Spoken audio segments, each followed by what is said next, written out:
Today we are going to talk about gemstones, crystals in the Bible.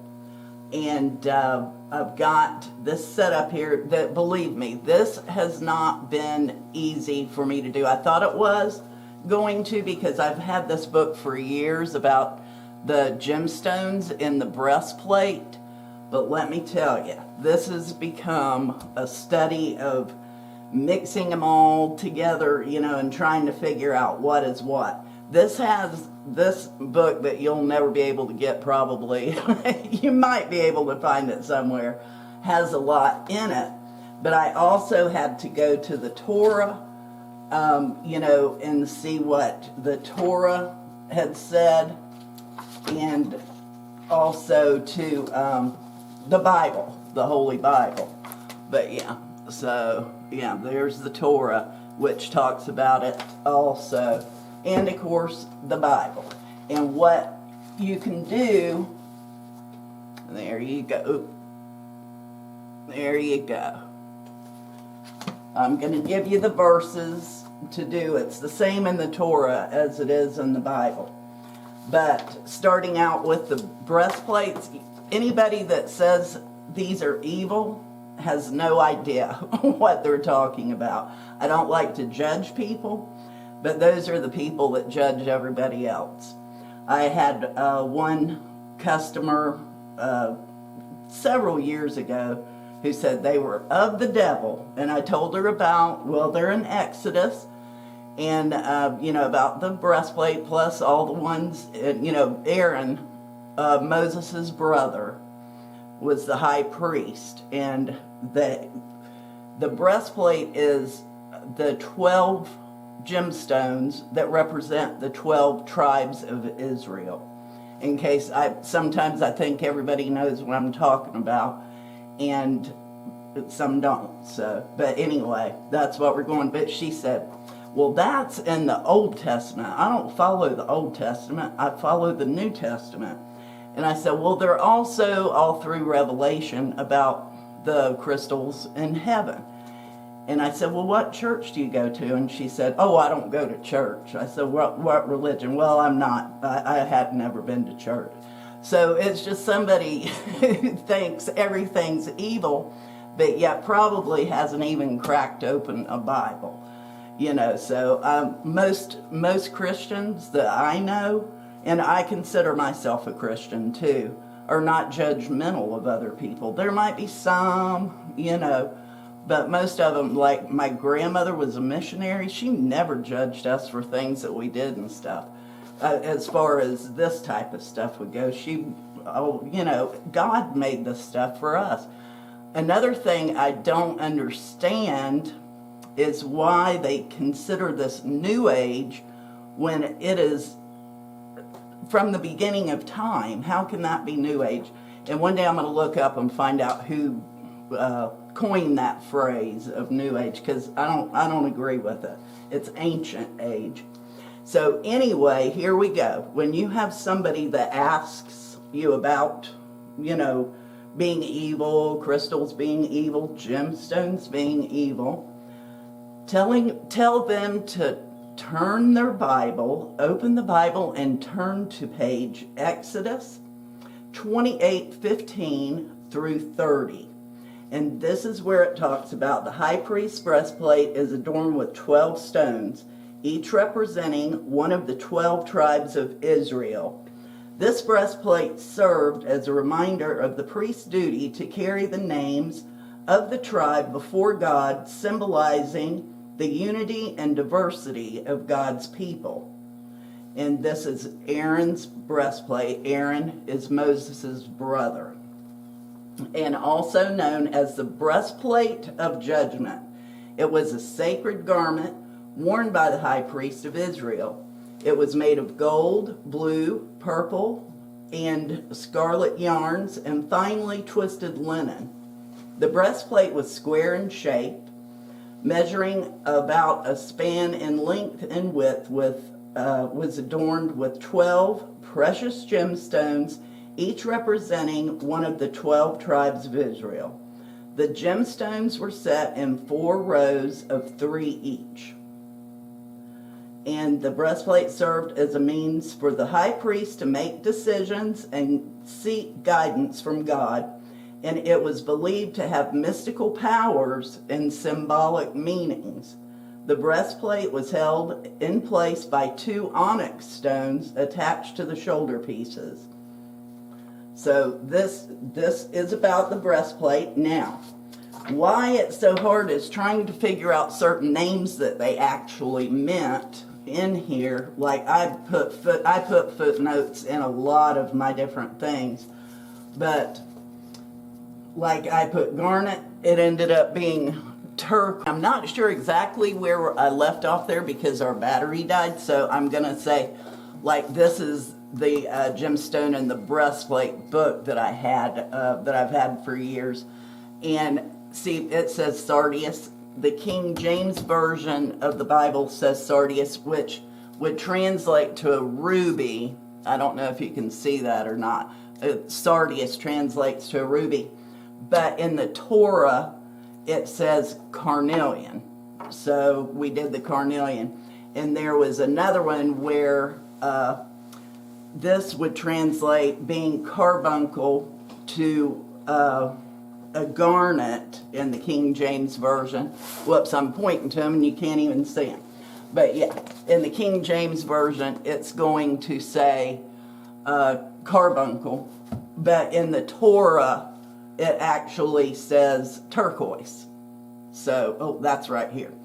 Yeah, so we've got, you know, different things. So I did the best I possibly could with all the information that I could gather on this. The breastplate one was the hardest part. The heaven one isn't too hard. So anyway, here we go. We have this one for Reuben. The tribe of Reuben is either a ruby, and that's probably what it looked more like. I wore my ruby and emerald and diamond ring today, so you can see it. So, but as I said before, the Torah says carnelian. So it's either a ruby or carnelian for the tribe of Reuben. It means strength and vitality, reflecting the enduring nature of God's covenant with Israel. Okay, then Simeon, the tribe of Simeon, is topaz. And the reason I've got it this way is because in Hebrew they read from right to left, where we read from left to right. So to get it right, I had to, you know, this would be first, second, like that. So that's why I'm doing it this way. And then topaz for the tribe of Simeon, meaning purity and clarity, representing the tribe's commitment to righteousness and spiritual insight. And then we have the tribe of Levi with turquoise, possibly could be garnet, but it also says in this book that scholars say that it is not, the translation of this King James Version was wrong, that it is not carbuncle, which would be garnet, so it would be turquoise. And that represents sanctity, divine healing, protection, and spiritual grounding.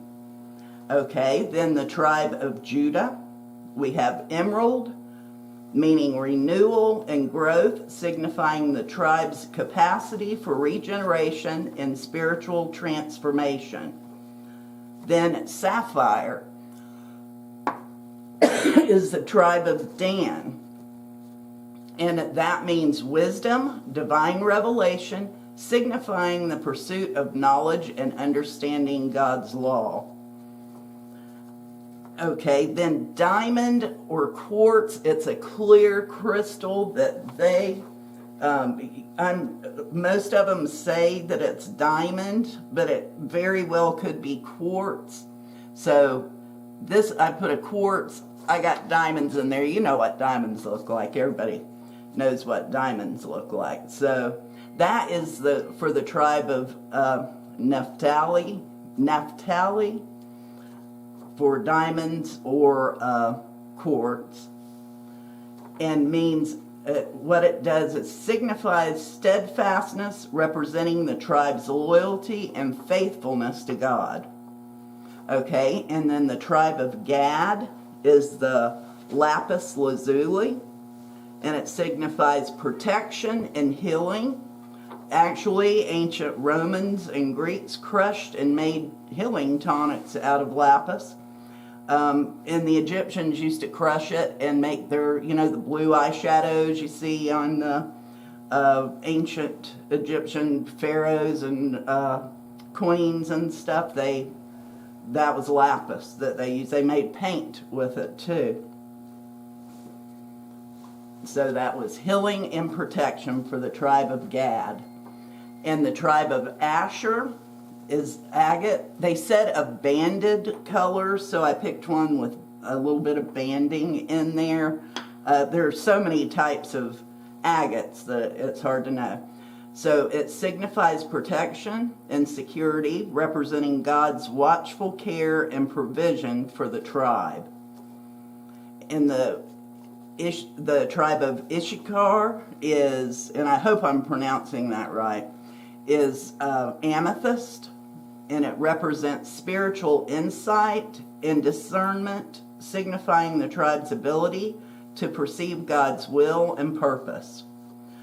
Zebulon, the tribe of Zebulon, is beryl, which it talks about it being a light greenish blue color, so it most think that it is aquamarine, and it symbolizes, because aquamarine is beryl, it symbolizes beauty and harmony, reflecting the tribe's appreciation for God's creation and aesthetics excellence.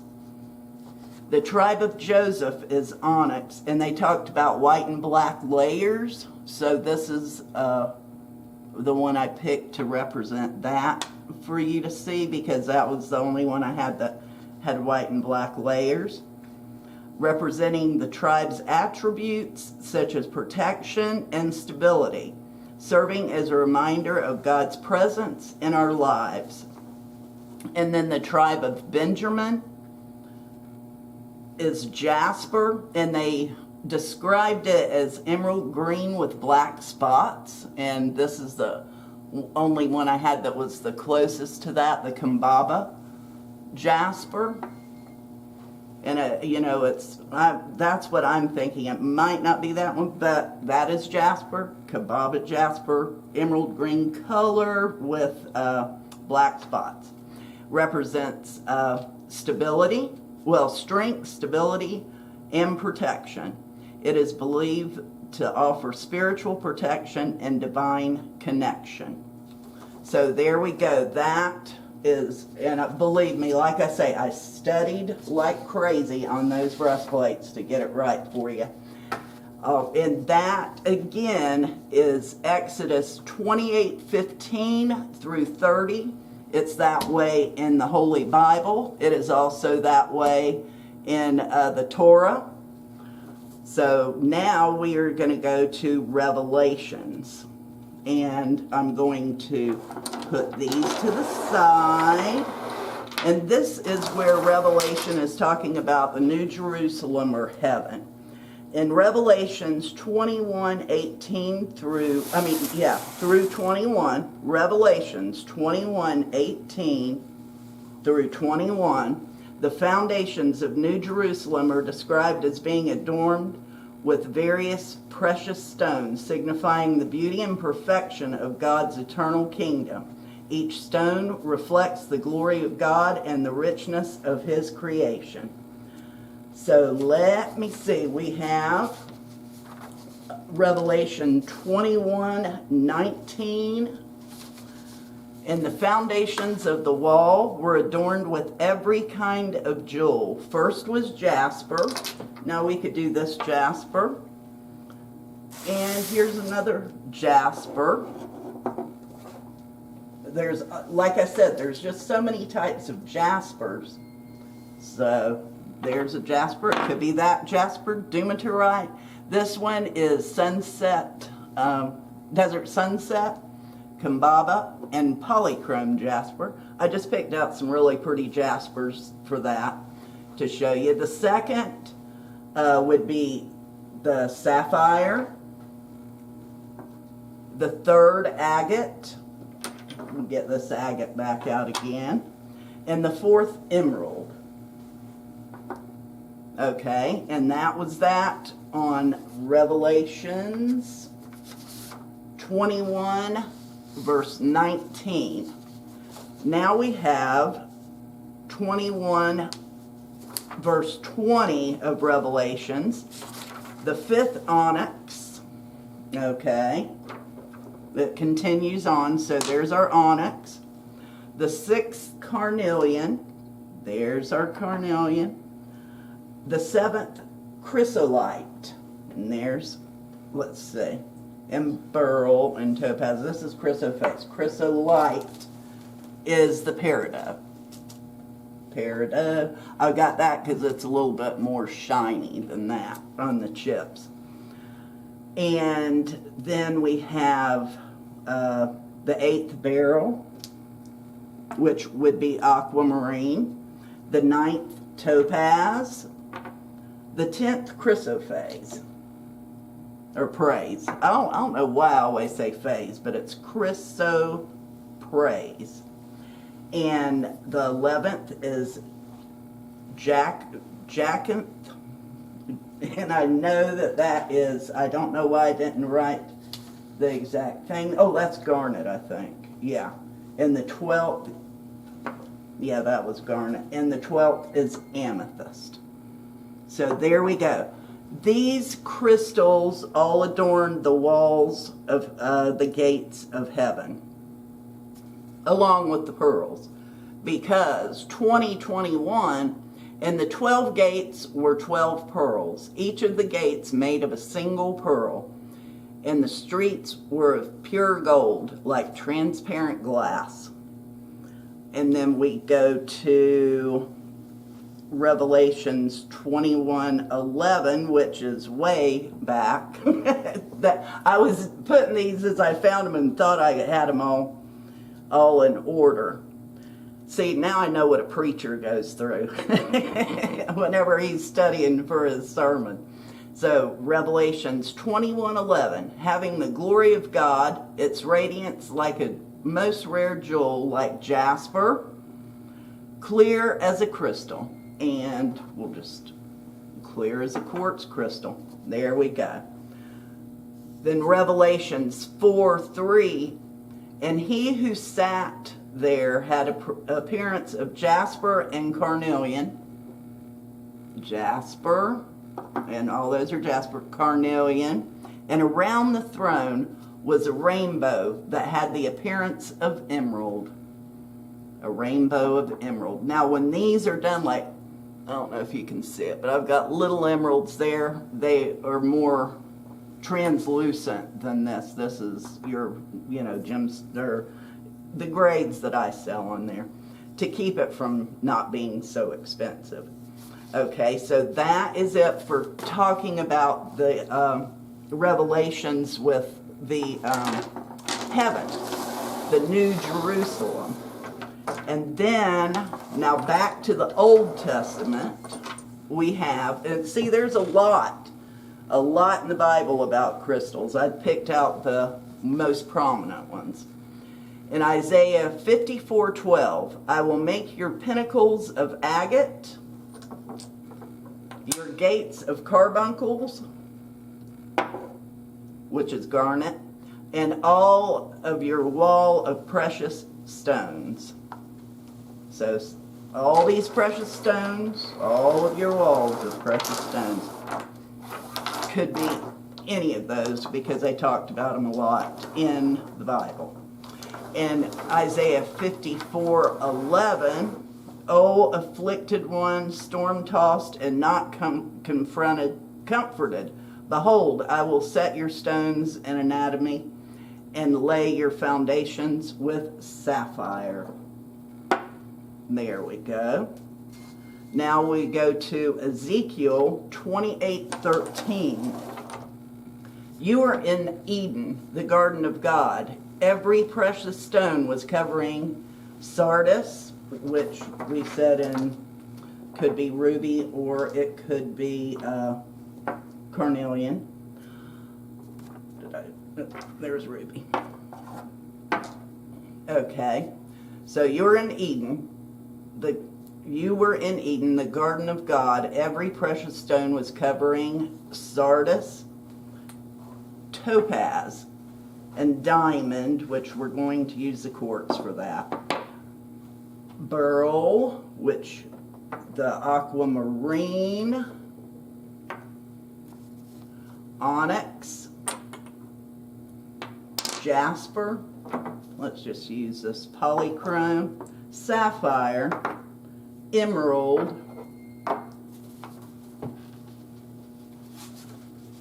and carbuncle, which is garnet, and crafted in gold, where were your settings and your engravings on the day that you were created. They were prepared. Okay, so that was Ezekiel 28:13. That's pretty deep. I need to go back into that and study it later on. I won't I won't do it here on the screen, but I like that. And then Ezekiel 1:26. And above the expanse over their heads there was likeness of a throne in appearance like sapphire. Where'd my sapphire go? And seated above the likeness of a throne was the likeness with human appearance. So there again. And I hope battery died. I don't know. I think the devil is in here. I'm not sure. No, he wouldn't be, because we've got too many good crystals for that evil to even happen.